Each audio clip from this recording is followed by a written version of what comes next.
How to get $100 Costco Cash Card promo code. Hello everyone, this is Lisa from Create, Login and Delete.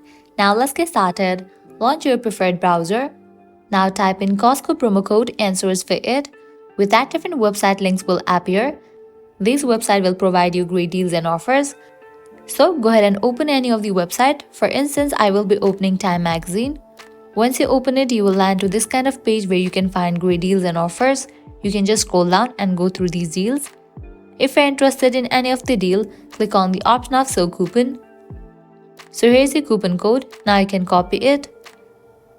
Once you copy it, now you can click on the option of View Discount at Costco. With that, you will be directed to the login page. Now type in your credentials and log into your account. Once logged in, browse through the menu. Select the item that you want to purchase. And whenever you check out, apply the promo code to get the discount. Likewise, you can also check out other offers. Also, you can go through other websites. These websites will also provide you great deals and offers.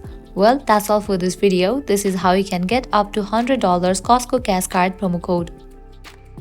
If this video was helpful, don't forget to like, share and subscribe to our channel. Thank you.